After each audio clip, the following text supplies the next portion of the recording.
Apakah Joshua pemberian Allah? Yes. Mengasihi Joshua karena dia pemberian Allah? Ya. Apakah Ibu Uli lebih mengasihi Joshua sebagai pemberian Allah atau lebih mengasihi Allah sebagai pemberinya Joshua? Loh, ini pertanyaan penting. Ini pertanyaan penting, Bapak Ibu. Ya enggak? Kenapa diuji Abraham? Allah mau tahu, hai Abraham, kamu lebih mengasihi pemberianku atau aku si pemberi?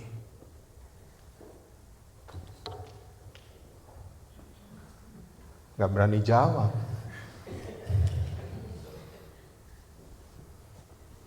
Bapak Ibu dalami pertanyaan ini, apalagi orang tua.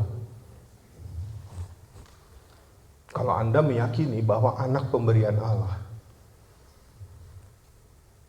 apakah engkau lebih mencintai pemberian Allah atau Allah si pemberi?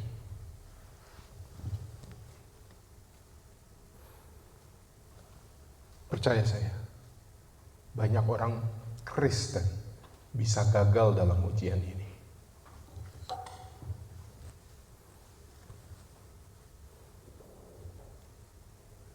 Ada perbedaan besar antara mencintai sang pemberi dan mencintai pemberiannya. Dan kadang Tuhan, ini yang saya mau bilang Bapak Ibu ya, ini mengapa Tuhan harus tes Abraham, supaya kita baca ini dan kita tahu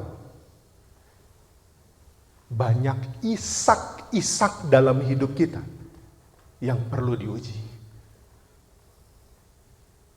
Kalau saya bilang Ishak, berarti Bapak Ibu tahu pemberian yang udah lama ditunggu. Dan ketika itu dikasih, maka dia diuji. Apakah kamu lebih mencintai pemberiannya atau sang pemberinya? Harus diuji. Maka pertanyaan yang tadi saya coba tanya kepada istri saya, ini menjadi pertanyaan bagi kita. Ishak itu bukan cuma soal anak, bukan cuma soal keluarga, bisa reputasi kita, bisa uang atau harta kita. Apapun yang Anda bilang itu pemberian Tuhan. Ketika Anda sudah ada itu dalam genggaman Anda, dan Tuhan mesti tes, kamu lebih mencintai yang digenggam olehmu sebagai pemberianku atau aku si pemberi? Bapak Ibu ingat, Abraham tidak arguing sama Tuhan tentang hal ini. Sodom dia argue sama Tuhan. Dia debat sama Tuhan. Tapi soal ini, dia diam. Tapi sebagai seorang bapak, saya tahu apa rasa Abraham. 3 hari, dia jalan. Verse 1 until 14. Abraham tested. Sometime later, God tested Abraham. He said to him, Abraham, here I am. He replied. Then God said, take your son, your only son Isaac, whom you love, and go to the region of Moriah. Sacrifice him there as a burnt offering on one of the mountains I will tell you about. Early the next morning, Abraham got up and saddled his donkey. He took with him 2 of his servants and his son Isaac. When he had cut enough wood for the burnt offering, he set out for the place God had told him about. On the 3rd day, Abraham looked up and saw the place in the distance. He said to his servants, stay here with the donkey while I and the boy go over there. We will worship and then we will come back to you. Abraham took the wood for the burnt offering and placed it on his son Isaac. And he himself carried the fire and the knife as the 2 of them went on together. Isaac spoke up and said to his father Abraham, Father, yes, my son. Abraham replied, the fire and the wood are here. Isaac said, but where is the lamb for the burnt offering? Abraham answered, God himself will provide the lamb for the burnt offering, my son. And the 2 of them went on together. When they reached the place God had told him about, Abraham built an altar there and arranged the wood on it. He bound his son Isaac and laid him on the altar. on top of the wood. Then he reached out his hand and took the knife to slay his son. But the angel of the Lord called out to him from heaven, Abraham, Abraham. Here I am, he replied. Do not lay a hand on the boy, he said. Do not do anything to him. Now I know that you fear God, because you have not withheld from me your son, your only son. Abraham looked up, and there in the thicket he saw a ram caught by its thorn. He went over and took the ram and sacrificed it as burnt offering instead of his son. So Abraham called that place, the Lord will provide. And to this day it is said, on the mountain of the Lord it will be provided. This is our reading from the Word of God. Blessed are those who hold on to his precepts and seek him with all their hearts, who desist evil deeds and continue to walk his ways. Hallelujah.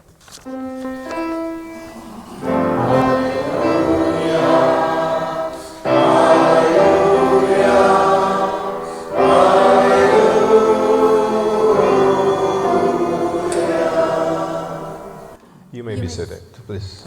Silakan duduk.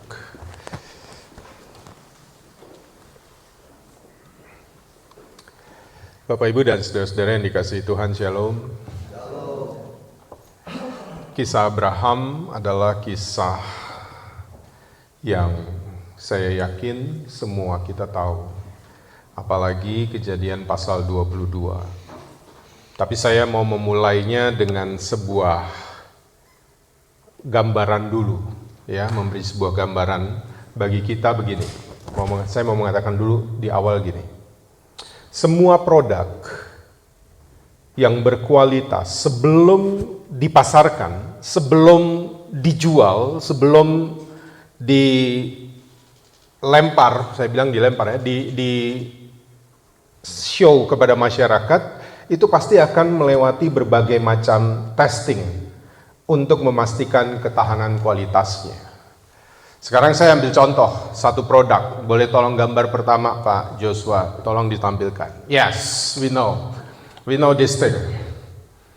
Kita tahu semua ini produk dari Tesla.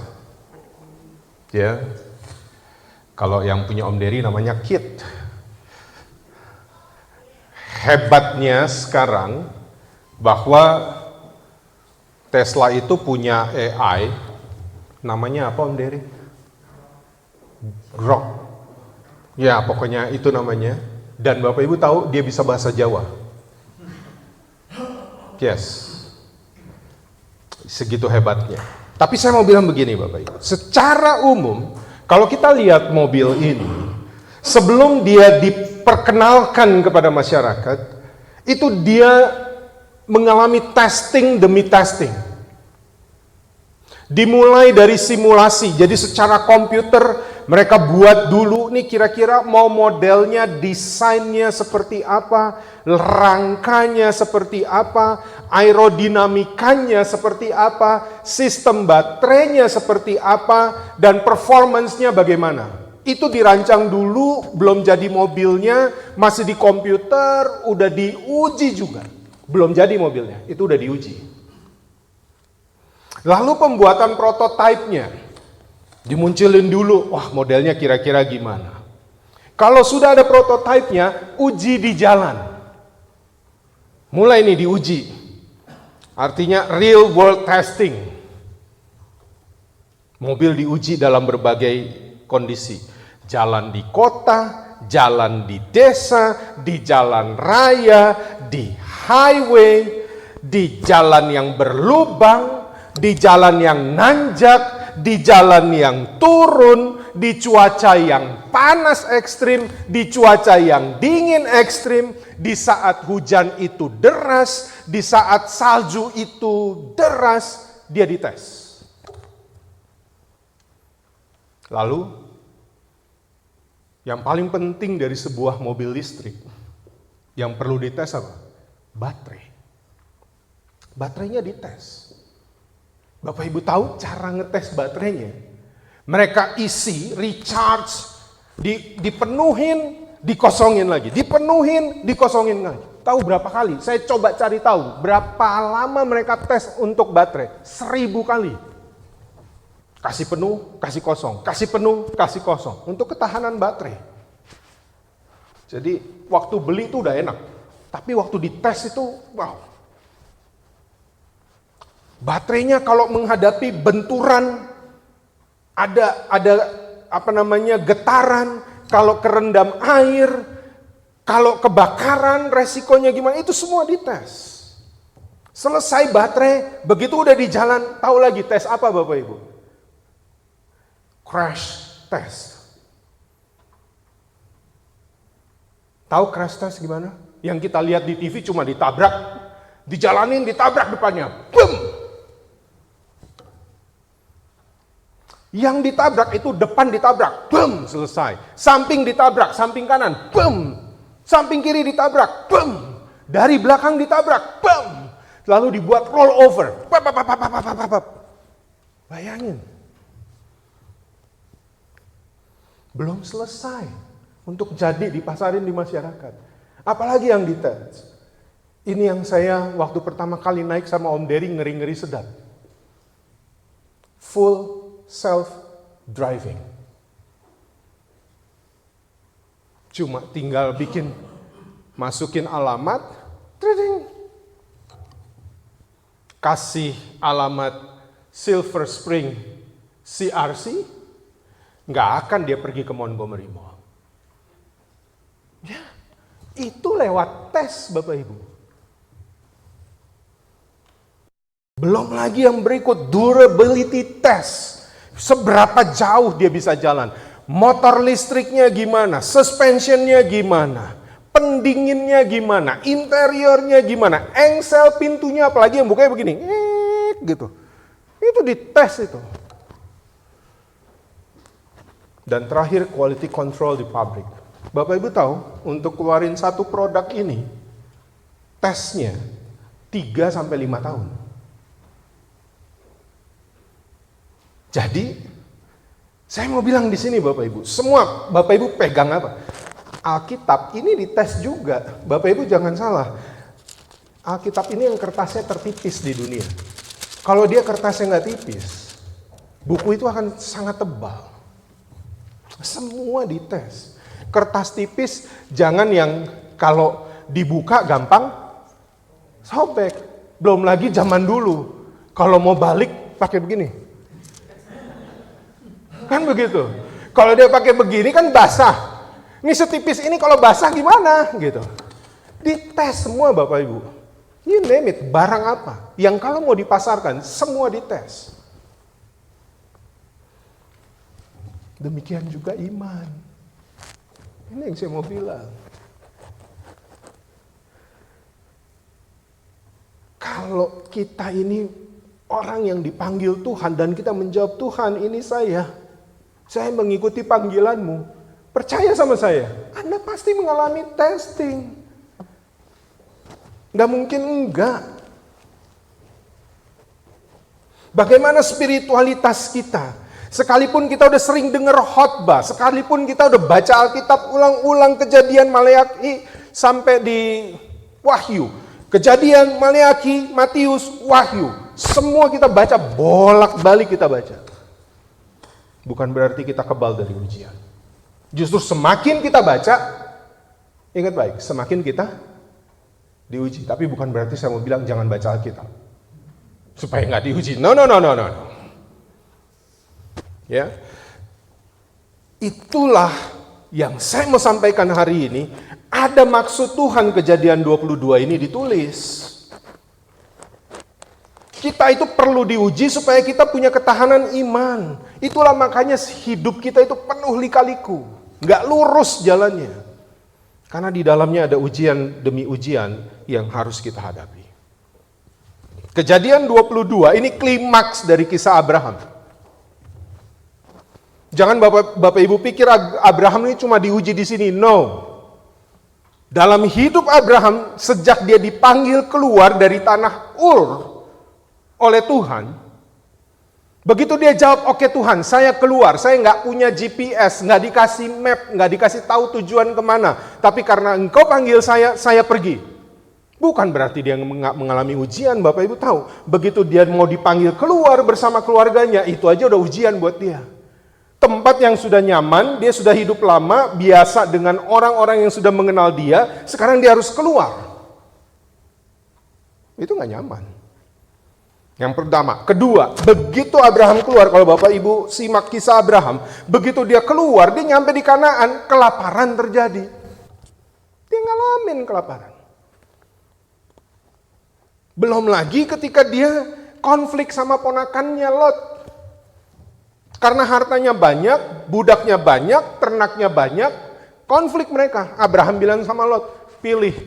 Kalau kamu kiri, saya kanan. Kamu kanan, saya kiri. Konflik. Udah selesai, lanjut lagi tentang Sodom dan Gomora. Nah, Bapak Ibu simak baik, dengar saya di sini. Bapak Ibu tahu kisah Sodom dan Gomora? Ketika Tuhan mau menghancurkan Sodom dan Gomora gara-gara dosa mereka, Abraham nego nggak sama Tuhan? Ya, Abraham nego.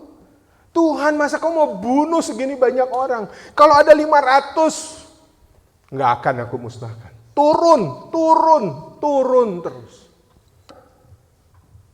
Abraham berani nego. Untuk Sodom dan Gomora, harusnya saudara bertanya, kenapa di Kejadian 22 Abraham nggak nego? Come on. Ya enggak? Untuk orang dia nego. Dia arguing sama Tuhan. Tuhan, please. Tapi sama Ishak, Abraham buka mulut nggak sama Allah? Not even single word. Ingat baik itu. Belum lagi, habis itu nunggu. Dibilang, kamu akan punya anak. Nunggu 25 tahun. Habis nunggu, ujiannya lagi dalam waktu menunggu. Ya, ini dari si Sarah nggak dapat. Sarah bilang sama Abraham, Bram. Hagarjo. Ya, saya pakai bahasa bebas nih. Kalau Tuhan bilang kita akan punya anak, mungkin nggak lewat saya, mungkin lewat budakku Hagar, Bagejo. Ya, itu ujian. Begitu lahir, habis itu ternyata tidak, Sarah akhirnya hamil, punya anak Ishak, muncul Kejadian 22. Dan saudara harus ingat, tolong, ya ini dia ayat 1. Ini bagus sekali, makasih Joshua. Dia bilang begini, setelah semuanya itu, apa?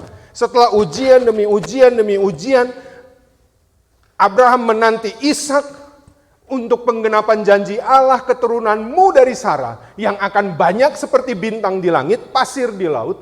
Setelah semuanya itu, dibilang, Allah mencoba Abraham. Kata mencoba di sini bukan menghancurkan. Tapi mencoba di sini adalah kata Ibraninya ini mencoba ini nisah. Arti nisah adalah menguji kualitas. Sama kayak Tesla tadi. Kualitas mesti diuji. Bukan menjatuhkan. Maka saya mau fokus cuma pada 2 hal. Saya bisa ngomong banyak dan lama tentang kisah ini. Tapi hari ini saya cuma mau fokus pada dua hal. Bapak Ibu, saya ajak kita lihat secara mendalam tentang hal ini. Mengapa? Pertanyaannya begini. Mengapa Allah harus menguji Abraham? Itu pertanyaan. Dan saya ajak kita zoom in. Kita benar-benar melihat cuma di Kejadian 22. Allah bukan sedang mencari informasi bagaimana iman Abraham. Allah tahu gimana imannya Abraham. Allah tahu gimana isi hati Abraham. Tapi Abraham juga perlu mengetahui kedalaman imannya. Ujian selalu menyatakan siapa sesungguhnya yang menjadi Tuhan dalam hidup kita. Ini pertanyaan yang perlu dijawab oleh Abraham sendiri. Apakah Abraham mengasihi Allah atau Abraham lebih mengasihi pemberian Allah? Beda. Saya ambil contoh.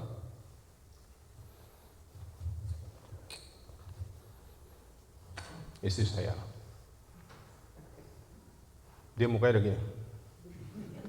Terus pas saya bilang, istri saya dia gini, Pak. Itu satu kedipan mata itu, sampai rumah sangat berarti, Mas Ulung. Sampai rumah itu berarti. Misalnya begitu, saya tanya sekarang. Apakah Joshua pemberian Allah? Yes. Mengasihi Joshua karena dia pemberian Allah? Ya. Apakah Ibu Uli lebih mengasihi Joshua sebagai pemberian Allah atau lebih mengasihi Allah sebagai pemberinya Joshua? Loh, ini pertanyaan penting. Ini pertanyaan penting, Bapak Ibu. Ya enggak? Kenapa diuji Abraham? Allah mau tahu, hai Abraham, kamu lebih mengasihi pemberianku atau aku si pemberi?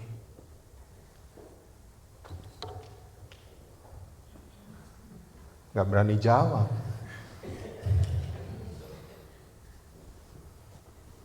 Bapak Ibu dalami pertanyaan ini, apalagi orang tua. Kalau Anda meyakini bahwa anak pemberian Allah, apakah engkau lebih mencintai pemberian Allah atau Allah si pemberi?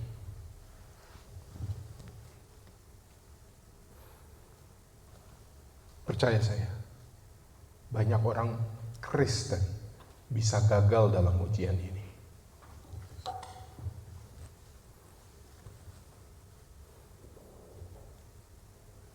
Ada perbedaan besar antara mencintai sang pemberi dan mencintai pemberiannya.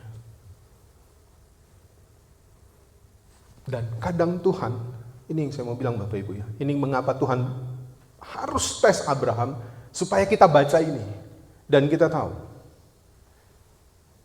banyak isak-isak dalam hidup kita yang perlu diuji. Kalau saya bilang isak berarti Bapak Ibu tahu pemberian yang udah lama ditunggu. Dan ketika itu dikasih, maka dia diuji. Apakah kamu lebih mencintai pemberiannya atau sang pemberinya? Harus diuji. Maka pertanyaan yang tadi saya coba tanya kepada istri saya, ini menjadi pertanyaan bagi kita. Ishak itu bukan cuma soal anak, bukan cuma soal keluarga, bisa reputasi kita, bisa uang atau harta kita. Apapun yang Anda bilang itu pemberian Tuhan. Ketika Anda sudah ada itu dalam genggaman Anda, dan Tuhan mesti tes, kamu lebih mencintai yang digenggam olehmu sebagai pemberianku atau aku si pemberi? Bapak Ibu ingat, Abraham tidak arguing sama Tuhan tentang hal ini. Sodom dia argue sama Tuhan. Dia debat sama Tuhan. Tapi soal ini, dia diam. Tapi sebagai seorang bapak, saya tahu apa rasa Abraham. 3 hari dia jalan. Maka saya mau bilang begini Bapak Ibu, ada Tim Keller, seorang pengkhotbah, dia menulis dalam satu bukunya, Counterfeit Gods. Dia menyatakan begini, apapun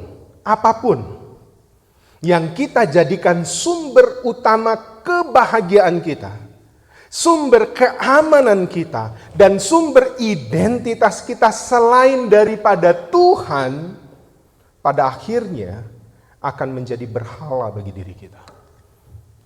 Dosa dimulai ketika hati kita lebih bergantung pada pemberian daripada kepada sang pemberi. Itu yang dia bilang. Abraham tidak diuji karena Ishak adalah sesuatu yang buruk. Bapak Ibu perhatikan ayat 2. Ini ayat yang menjadi sentral, nanti pesan yang kedua juga dari ayat ini. Lihat. Perhatikan baik-baik ayat ini. Dibilang begini. Firman-Nya, Tuhan bilang begini. Ambillah anakmu, mesti dikasih keterangan, yang tunggal itu. Lalu dikasih keterangan lagi apa? Yang engkau kasihi, yakni Ishak. Tuhan gak bilang begini, ambillah Ishak, selesai kan sebenarnya.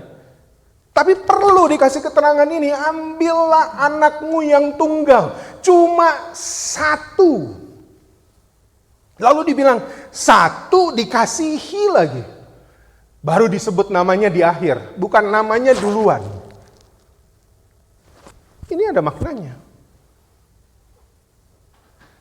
Lalu dibilang, pergilah ke Bukit Moria.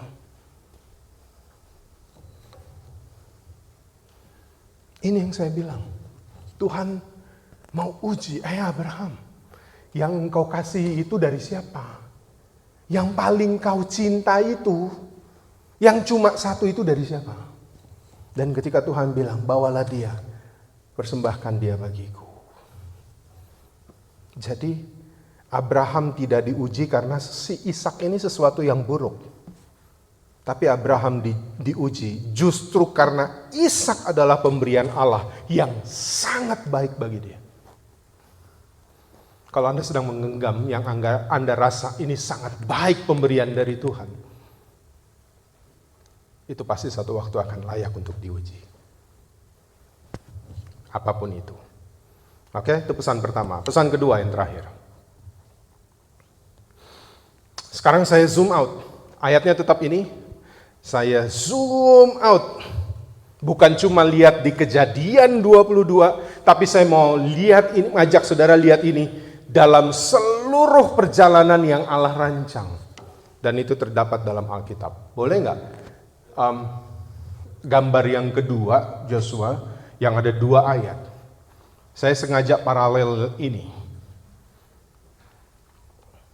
Ayat 22 bilang, ambillah anakmu yang tunggal. Bapak Ibu lihat, ternyata ini persiapan, ada penyingkapan di Kejadian 22. Dan itu dinyatakan dalam Injil Yohanes 3 ayat 16. Dan di sana disebutkan, karena begitu besar kasih Allah, Anda mengerti kisah Abraham, maka Anda akan mengerti besarnya kasih Allah. Karena begitu besarnya kasih Allah akan dunia ini, sehingga ia telah mengaruniakan apa? Yang perlu disebut di dalam Kejadian 22 ayat 2.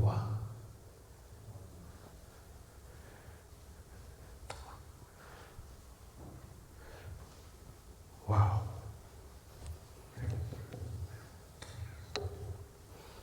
Ada bayangan, ada gambaran dalam kisah pengujian Abraham terhadap Ishak. Yang nantinya kita akan lihat, Ishak ini gambaran Kristus.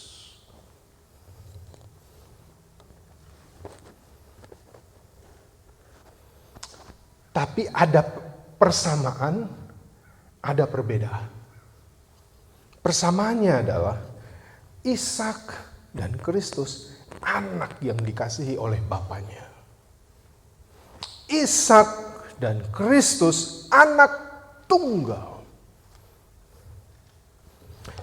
Ishak memikul kayu menuju ke bukit pengorbanan. Bapak lihat ini gambaran.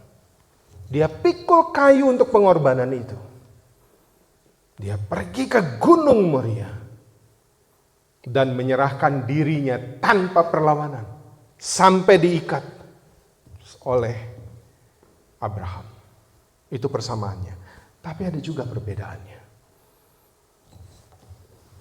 Tahu yang paling pertama, Ishak sebagai anak tunggal diselamatkan Allah. Begitu Abraham angkat itu pisau untuk mempersembahkan Ishak, Tuhan bilang stop. Dari sinilah muncul Jehovah Jireh. Allah bilang apa? Aku menyediakan. Dan Abraham stop, dia noleh, di sana disebut di sini, domba yang disediakan. Ishak diselamatkan, Yesus tidak. Dia harus dibunuh. Dia harus dipersembahkan. Pisau itu berhenti ketika hendak ditancapkan kepada Ishak. Tapi pada Yesus dia tidak berhenti. Abraham menerima kembali anaknya. Tapi Bapa di sorga tidak menyelamatkan anaknya sendiri ketika berada di salib. Sampai sang anak bilang, Eloi, Eloi lama sabatani. Di Bukit Moria, Allah meminta Abraham menyerahkan anaknya. Tapi di Bukit Golgota, Allah sendiri yang menyerahkan anaknya. Karena dia mengasihi saudara dan saya.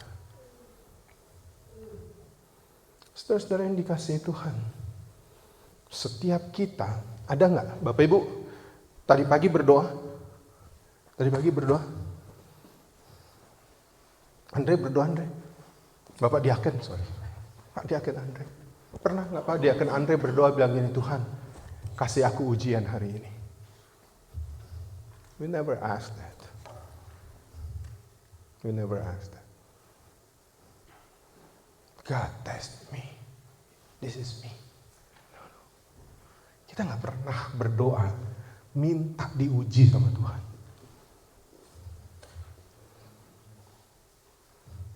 Kita semua lebih suka hidupnya tenang.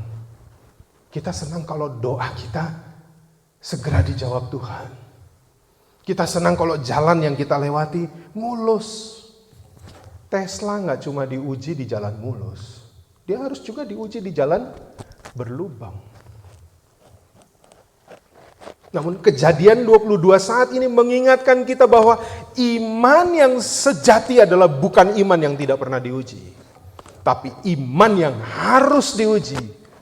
Apakah tetap berpegang kepada Allah ketika segala sesuatu kelihatan bagi kita kok seperti bertentangan dengan janjinya. Tapi Tuhan mau tes kita. Hei, kamu lebih cinta pemberianku atau kamu lebih cinta sang pemberi? Kalau kamu lebih cinta pemberianku, aku bisa stop memberikan kamu. Tetapi kalau kamu cinta sang pemberi, come on, sang pemberi itu tidak pernah berhenti mengasihi saudara dan saya. Itu makanya saya bilang, kalau saudara pahami ini, saudara akan mengerti Injil Yohanes 3 ayat 16. Luar biasa apa yang menjadi pesan Tuhan. Dan saya bilang hari ini mungkin kita ada di Gunung Moria. Masing-masing ada yang diuji lewat sakit, ada yang bergumul dengan keluarga, ada yang kehilangan pekerjaan, ada yang menunggu jawaban doa. Mungkin ada juga yang bertanya dalam hati, Tuhan, apakah engkau masih memegang janjimu? Tapi lihat Abraham, dia nggak ngerti rencana Allah. Tapi ia mengenal Allah yang memegang rencana itu. Dan itulah mengapa bagi Abraham cukup buat dia melangkah. Tuhan, walau saya tidak mengerti kenapa pemberianmu yang kau janjikan setelah sekian lama engkau kasih dan engkau harus minta itu. Dia nggak ngerti itu. Bapak Ibu, saya yakin 3 hari Abraham melangkah dengan air mata.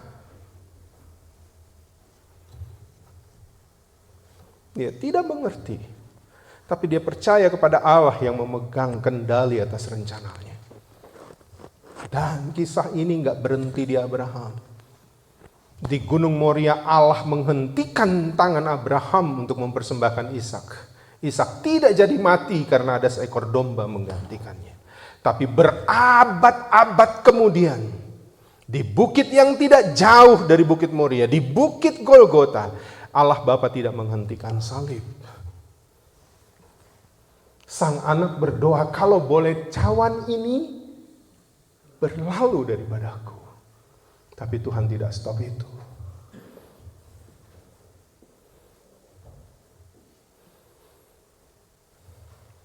Di Bukit Moria ada seruan, berhenti. Abraham berhenti. Tapi di Bukit Golgota gak ada yang berseru dari sorga, tidak ada suara untuk bilang stop. Tidak ada.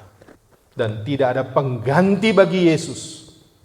Karena Yesus sendiri adalah pengganti yang baru bagi kita. Makanya Yesus disebut anak domba Allah. Mengapa Allah melakukan ini? Ini jawabannya. Dan inilah Injil. Karena Allah mengasihi kita lebih dari kisah Abraham mengasihi Ishak. Saudara ngerti maksud saya? Abraham mengasihi Ishak, Allah kasih stop Abraham karena Tuhan tahu kasihnya Abraham terhadap Ishak. Mungkin dia angkat pisau sambil menangis meraung-raung. Ishak cuma diam, udah gak bisa ngapa-ngapain, sudah diikat. Tapi saudara bayangkan hati Bapa ketika dia harus merelakan anaknya untuk menggantikan saudara dan saya. Dan dia tidak berhentikan itu. Inilah Injil. Kristus menanggung hukuman yang seharusnya menjadi bagian kita. Supaya kita menerima hidup yang seharusnya adalah miliknya. Maka sebagai penutup khotbah ini saya mau sampaikan begini.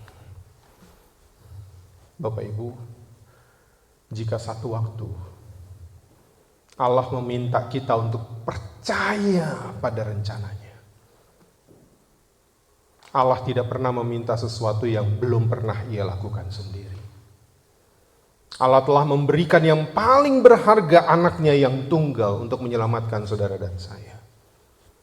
Karena itu saat ini kita melalui kisah ini, ketika kita memahami apa yang Allah lakukan terhadap Abraham, kita dapat menyerahkan hidup kita kepada Tuhan dengan penuh keyakinan.